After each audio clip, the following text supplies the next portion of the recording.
Live from the mist-enshrouded mountaintop fortress that is X and Y Communications headquarters, you're listening to the world-famous Mountaintop Podcast. And now, here's your host, Scot McKay.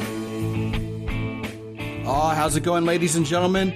Welcome again to another episode of The Big Show. My name is Scot McKay. And I'm Emily McKay. And today we're going to talk about a topic that's way overdue. We should have done this probably years ago, huh, Emily? Oh, yes, especially since we've done this for most of our lives. Well, is it most of our lives? Oh, a good chunk of it. I'm afraid to break it to you. We're older than that. Anyway, the topic du jour is indeed blended families. And I'll tell you what, that's an interesting choice of words to describe the phenomenon. I think some families go through more of a Vita-Mix than a mere blender, don't you think? That's funny. That sounds about right. You get pulverized. Pulverized and polarized. Something like that. Yeah, right. Okay, so let's just throw it on the table. Here's what we're talking about here. A man and a woman meet each other. They both have kids from, quote unquote, previous relationships. That's very common. The man and the woman choose each other. I mean, we hope it's not an arranged marriage. Right? Not in this country, at least. Oh, no. An arranged second marriage? Does that exist? Is that a thing anywhere? Not that I've heard of. Me either. Wow, that's Google worthy. Interesting. Yeah, if any of you all are in an arranged second marriage, please write us or call us. We'd love to interview you. Yeah, I'd like to know how that's going. Absolutely. Yeah, but anyway, back to the show at hand. Probably a less interesting topic than arranged second marriages. But anyway, it's probably going to be more meaningful directly to a lot of people. Well, it's because it's going to apply to a lot of people. Oh yeah, absolutely. Tons of people, probably millions of people, especially kids. Well, especially since they didn't get to make any choices here. Aha, see now, there's the kicker. Man and woman, like I said, before we got so rudely interrupted by my imagination wandering off in another direction, a man and a woman choose each other. They may have children. Those children, assuming they're not adult children and off on their own, will be living in the same household from now on. So today we're going to talk about all the complexities associated with blending a family. And really, once it's a blended family, it's still going to be a family. It's a unit of people living in the same household together, we hope. But they are going to not necessarily share the same parents. So what are your initial thoughts on all this, Emily? Why don't you riff on it for a while? Well, we all would love to think that we can, get married and get together, put both families together. Everything's going to be wonderful and shiny, happy, the Brady Bunch imagination. Oh, yeah. Let's talk about the Brady Bunch imagination for a second. Back in the day, sitcoms on television were shiny and happy. All the way back to Leave It to Beaver, right? And Father Knows Best and all that stuff. Father Knows Best. Man, can you imagine that sitcom title in the year 2022? That's funny. No, that would be more like Mother Knows Best. Or Who in the World Can Possibly Know Best? Mother's Boss. Boss Mama. Boss Mama. Yeah, there you go. That would probably get great ratings. Anyway, what happened in the Brady Bunch, of course, is man meets woman. Man has 3 sons who are conveniently the exact same age as the woman's 3 daughters. And any problems that arose from there were innocuous, basically. Right. Little things. Right. There were no incidences of, say, step-bro porn going on in the Brady Bunch household. No, just off the set. Was that a thing? It was. Really? Yes. So Marsha and Greg were banging each other off set? At least a couple of them were, yes. Wow. The young ones would have been a little... Too young. Too young for that. We would hope. But yeah, obviously, that would probably be a very different show nowadays. Oh, yes. It'd be more like, how much drama can we produce for entertainment purposes? Right, exactly. And ultimately, that would probably be more realistic. Or somewhere in between. Somewhere in between, we hope. So anyway, you have the kids who are brought into this. I mean, we hope that the mom and the dad, or the respective parents, would at least have the kids meet each other. And, of course, we hope that the man has met the woman's kids and vice versa. And if there was an impending disaster looming, I would say that probably would have to hopefully have affected the decision-making process of whether to blend this family to begin with. I mean, obviously, kids aren't going to make the romantic decision on behalf of the parents, But it should at least factor in, shouldn't it? Even if the kids aren't in charge? Well, it depends. We're assuming the kids are not in charge. What if one of the kids is an absolute brat, impossible to deal with, mom or dad, whichever the case might be, chooses not to deal with it, and you're just going to have to put up with this brat that will just drive your life insane, or call it quits. I'll be the first to admit that I've broken up with women because of their kids before. But I don't think I was going to marry any of the women I'm thinking of anyway. Well, it's important to realize whether you can get along with their kids. And I mean, you're going to have to be honest about it. I mean, if there's a situation where it's just, the kid is out of control and there's no reining it back, mom chooses or dad chooses not to handle the situation. This is the key point, because mom or dad may be trying with all their heart, but some situations, mom or dad have no control over. And this is where they need your support. And you have to be willing to do so, if you can. Well, agreed. And that's going to bring up the whole idea of a kid saying to the step-parent, you're not my father, you're not my mother, you're not the boss of me, you have no control over me. So in a situation where a kid is out of control, no discipline whatsoever, and the kid has a very strong personality and tends to make life miserable for everybody, assuming that the mom and the dad decide, all right, well, we're going to take on this challenge anyway, the mom is still the mom who has no control over her kid, and the stepdad, that kid's not going to give control over to the stepdad. It would have to be one amazingly charismatic stepfather to be able to turn that ship around, given the circumstances. And to be clear, this is not gender specific. Okay, it could easily be the father's son is out of control, the father's daughter is out of control. I mean, when there's a gender dynamic too, of stepmother, stepdaughter versus stepmother, stepson, etc., that can factor in too. But we're talking about a superhuman expectation. If the mother can't control their son or daughter and the stepfather comes in and magically fixes everything because they're just so darn cool. It sounds like a Jocko Willink book, Just isn't going to happen. But the two who are dating are going to have to be one united front and come up with a plan. And the natural parent is the one who leads. I agree with that. Whatever the natural parent says should be the case in terms of the upbringing of their own child, it can certainly be discussed. There can certainly be suggestions made, but at the end, the step parent can't take over the parenting of the natural child of the other parent, because that'll just lead only to resentment. You brought up a great point. There are parenting styles. So let's look at this. If you're going to be dating somebody, as you're getting to know them, you need to learn each other's parenting styles. Do they coexist? Do they get along? Are they in line with one another? Or are they polar opposites? Because if one is, I'm just going to talk to them. I'm just going to discuss this problem with my child and let them decide what they're going to do. Or is one of them so heavy-handed that you're like thinking this is, borderline abusive? You're going to have to decide whether the two of you can parent together, because those are so different. It's like someone wanting to live in Antarctica and the other one wants to live in the desert. Wow, now there's a marriage made in hell. No, seriously though, the point you're bringing up is a matter of baseline compatibility for that couple. Absolutely. This is one of the deal breakers, or something you have to be compatible in. Exactly. I mean, how you spend money, where you want to go on vacation, what you eat, the God you pray to, the lever you pull in the voting booth, all of those things are basic matters of whether this couple is going to be built to last or not. Whether they're going to be miserable for the rest of their lives or happy, or at least until the end of this relationship.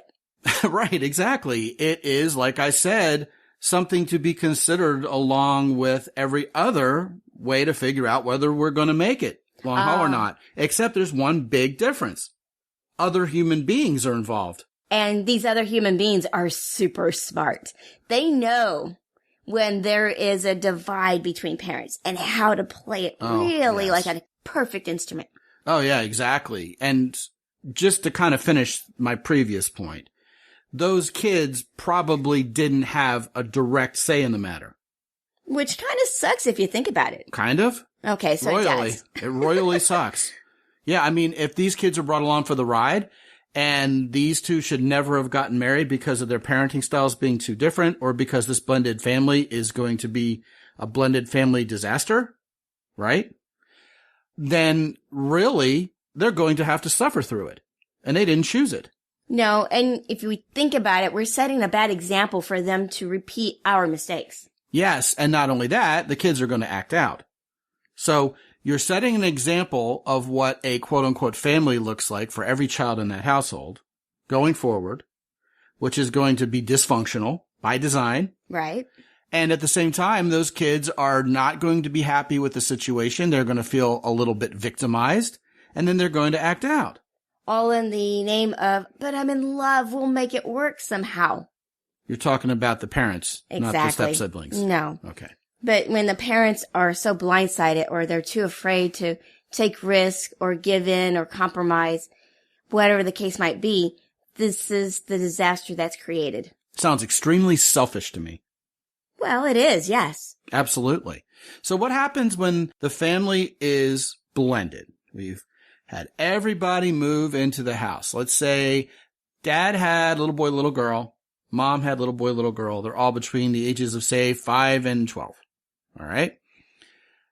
And mom is an incredibly laissez-faire parent, like you were alluding to earlier. Oh, the kids get to make their own decisions. You know, children are little angels. They would never do anything wrong. Sure, honey, you can have half a dozen Krispy Kremes right before bedtime and chocolate cake for breakfast. Dad is great. He gives us chocolate cake, you know, like the old Bill Cosby skit.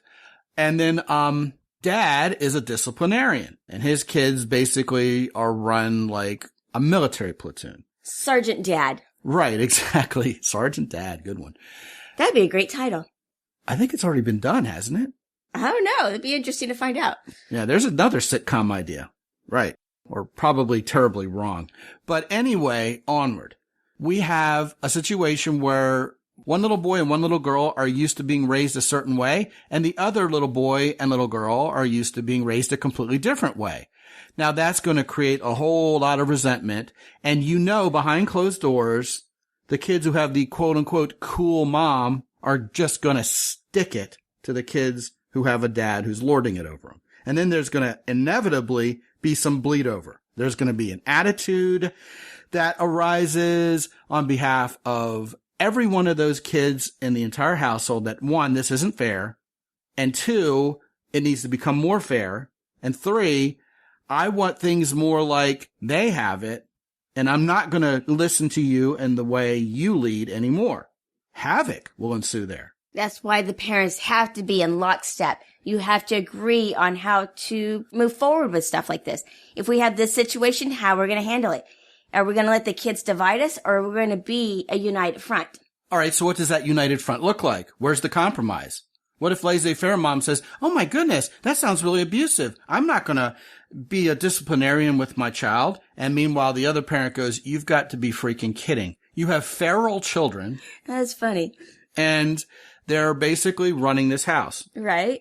Up until all hours, eating half gallon of ice cream at 3 a.m., and how are we, first of all, going to rein in the kids who are used to doing whatever the hell they want, and meanwhile, give over a little bit more freedom, maybe not rule with such an iron fist the other kids and have it somehow be equitable? Because in that situation, Emily, I think the kids who are used to an extreme disciplinarian are going to be like, wow, this is freaking great.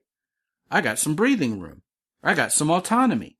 Meanwhile, the kids who are used to, well, being feral children are not going to want to be tamed, are they? No, they're not. And this is where you have to be honest and realize this is a situation that's not going to work. There's no way you can get these kids are going to be on board with the situation. So all we have to present to this audience is nihilism in that case? Well, this is where when you're dating somebody, you have to be in lockstep with ideas and principles. It's like we mentioned earlier. Okay, we've established that though, but what if we're in that relationship? Now what? Well, then you're going to have to put up with being miserable. Well, I don't know if I'm ready to throw in the towel on the whole thing just yet. I think you have a family meeting, and I think you throw out the truth on the table. All right, you two have been raised a certain way so far. You two have been raised a certain way so far. why don't we have a discussion, a brainstorming session on what way to proceed that's equitable? And then I would absolutely, yes, let the kids have some say in that matter. Because it's kind of like the same psychological dynamic as first grade teachers, well, good first grade teachers know full well. If you tell the kids at the beginning of the school year they need to sit down, shut up, and behave, they'll all try to push those boundaries. If you let the kids decide what the consequences are for breaking certain rules, the kids will come up with far more draconian rules than the teacher would have. Yeah, that is interesting. That is how it works. Yeah, so why couldn't we do that as a blended family? Well, that's an excellent point. And before you have that meeting, mom and dad, or, this couple, have to get together and have a discussion of how this meeting is going to proceed. Yes. What will be acceptable, what's not. Again, lockstep. You have to be a united front. Yeah, well, and also, if it hasn't been said yet, let's be perfectly clear. If the parents aren't in lockstep about how they're parenting, they need to at least be honest about that. They can't put their head in the sand and go, nah, it'll be all right. He'll see it my way eventually. Right. I can change this other person. Exactly. It's a fixer-upper, but, we got it. The bull in the china shop, ham-fisted approach, right? We got iron-fisted, we got ham-fisted, we got heavy-handed. Man, my wrists hurt already from all this weight. But anyway, the parents are going to have to be realistic with each other. Like, look, honey, you and I have very different styles. I love you. I want to make this work, but we're going to have to break it to the kids that we all have to live under the same roof. And we're going to have to run this parenting thing in a way that's equally distributed to these children and serves all their needs. In other words, set goals. This is the goal for the family. We want to be happy and united. So let's discuss how we can be happy and united. I think that's a great way to start. We love y'all. You're wonderful. But in order to get along and have satisfaction in our lives, let's have a discussion about it. Well, what's one of our favorite phrases to utter when disciplining our children? It's, is there anything I just said that's unreasonable? Oh, yes, exactly. Right. And of course the answer is no. Yeah, absolutely. Because if you give the kids a chance to speak up for what's going on, then I would say if it's not unreasonable, they have no room to say it is. Now, if they do call you out for being unreasonable, the kids I'm talking about, during this discussion, let them have their say. Respect the opinion, but if they're just being selfish, or if they're just trying to have their own way, or if they're just resisting the change that they already know is imminent, well, then you can have a little good-natured banter back and forth about it. Now, I believe in cranky funny. You know that. Oh, yes. In the midst of such a family conversation, there has to be a little humor injected here and there to remind them that you love them, that this isn't all about, a bunch of rules. You're not trying to run a totalitarian state, although I would argue the parents are the totalitarians. Kids don't get to make the rules. But they do it with love. Right, exactly. It's benevolent totalitarianism. But back to our family meeting, the kids will agree to rules that are reasonable, and they will have input on what the consequences should be. And if there is more than one child, which there will be by design here, otherwise the natural parent would have the final say on how to raise the one kid in the house. Absolutely. That would make it so much easier. Right. But, when you have a Brady Bunch kind of situation, there are more dynamics. Yes, exactly. Now, in our situation, you had a son and I had a daughter. And we were very fortunate in that they got along great. They really did. Oh, most people thought they were natural siblings. Yeah, they even kind of looked alike. I know, right? It was interesting. Your son is 4 years older than my daughter. And interestingly enough, the son we have together, John, is 4 years older than his natural sister, Sarah. Yes. Yeah, so we have that same dynamic happen in the house all over again. It's like deja vu. And those two kids got along really well. I think we got lucky. Had they not gotten along really well, if one was abusive in any way, shape, or form towards the other, we would have had a serious sit down about it. And we would have had to have seen if that behavior pattern was going to change, or else it may have been the end of our relationship. That's right. Or the end of the relationship with the child, depending on the severity of the situation. In other words, you would just abandon the child for the sake of your new husband or wife? No. What do you mean by that? Well, if the child poses an absolute threat, like there was one family that I knew of that she had called me, she says that they were having to split up, not divorce, but the son was abusing physically the daughter. Right. I've heard of a family situation where the son was sexually assaulting the daughter also. Right. Yeah, well, that's extreme. And that's not very common, but, those things do happen. Well, I would say, let's just throw a blanket over such a situation in the manner of any time there's an abusive situation, physically or sexually within your household, that person needs to be removed from the household. I don't care who they are. Yes, different plans need to be made for them. Or if the child becomes a threat to anyone in the family, mom, dad, stepmom, stepdad. Right, exactly. So with that in mind, let's talk about some other ways the parents are relating to the children going forward. I am not your son's father. One of the things that, in my estimation, I did right was make it perfectly clear to your son David that I'm not his father. I'm not going to try to replace his father. I don't expect him to call me dad. He has always called me Scot, which is fine. And my input in his life is going to be based on how much he welcomes it. Now, if there are situations where I feel like some intervention has to happen right here and right now, I wouldn't have been shy about it. And I wasn't. Anytime you want me to be in support of your parenting because you felt like having a man by your side representing in front of your son was going to be helpful, I did that. But you took the lead in parenting your son, and I took the lead in parenting my daughter. And indeed, my daughter Danielle never was required to call you mom. You're not her mother. And you never tried to be her mother. That's right. Right. And I think that worked out very well. I think that helped a lot. Now, what if there's a situation where one or more of the kids has an absentee parent? Like, in other words, what if your son's father wasn't in his life or vice versa? Would that empower the other parent, the step parent, to take a larger role? Or would it even necessitate that parent playing a larger role? Well, you're a team. Right. So seeing it as this is his or her problem, in a case like that, you have to work as a team with, the natural parent taking the ultimate lead, but always as a decision that's made in private between the two parents. In other words, hey, I could really use some help in giving my son a male role model. Yes. Would you be up to that challenge? Are you willing to take it on? And this can be done without replacing the missing father. Being an example, being a role model doesn't mean you have to be dad to this person. I mean, even as adults, we have role models, but we don't think of them as parents. Well, and to help make your point, I always was very careful about the image I was portraying of manhood for your son, even though I wasn't, quote unquote, replacing his father. Now, that all said, I think some guys are very fearful of a single mom looking for a man to replace the father in this son's life as a primary goal, which, if anything, only highlights the need for conversation between the man and the woman. And guys, those of you who are listening to this, if you're dating a single mom and things are starting to get serious, have this conversation.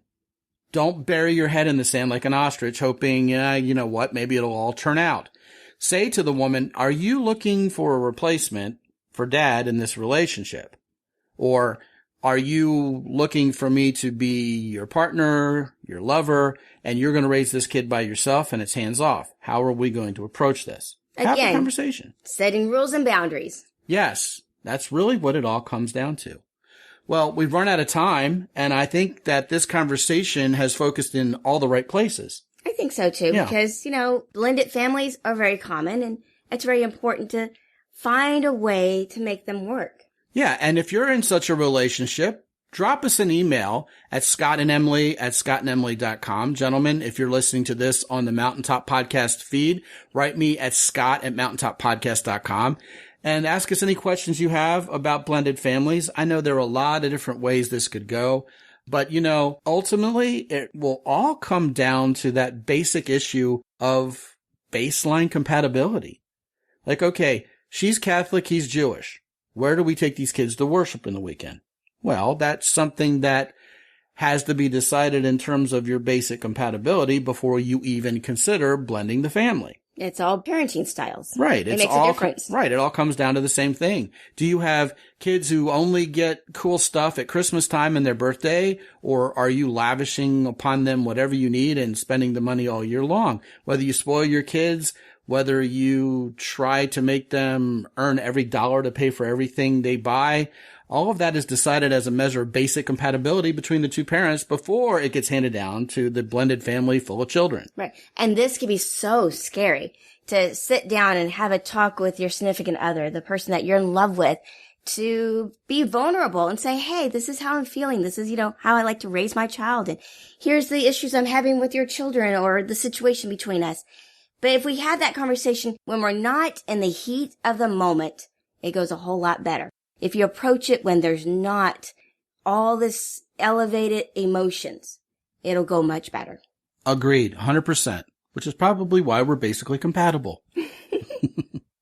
All right, so ultimately, yes, it comes down to discussion between mom and dad. Early. Potential husband and wife. And the measures of basic compatibility impact everybody involved, including the kids, perhaps especially the kids. And then wrangling them in and having a discussion. Right. I love that idea of the family discussion. And if it's important to have a discussion of compatibility with someone you're going to theoretically spend the rest of your life with happily, that goes double if there are children involved. It is an absolute moral imperative not to shy away from any hard discussion that has to happen. Face the music, because you're doing it not only for each other, but for your kids as well. Otherwise, it'd be selfish. You bet. And with that, we want to thank you all for listening in. Gentlemen, you can go to mountaintoppodcast.com, download my free book, Sticking Points Solved. Get on my calendar to talk to me free for 25 minutes while you're there by clicking the red button in the upper right-hand corner. And ladies, if you're listening to this, go to scotandemily.com/podcast. And remember, my name's spelled with one T. scotandemily.com/podcast.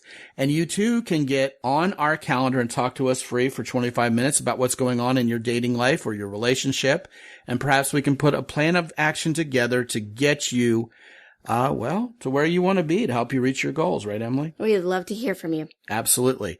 And so from X&Y Communications in San Antonio, Texas, this is Scot McKay. And this is Emily McKay. Be good. And have fun.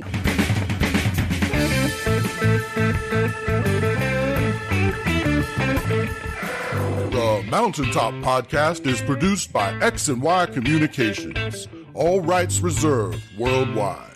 Be sure to visit www.mountaintoppodcast.com for show notes. And while you're there, sign up for the free X&Y Communications newsletter for men. This is Ed Roy Odom speaking for the Mountaintop Podcast.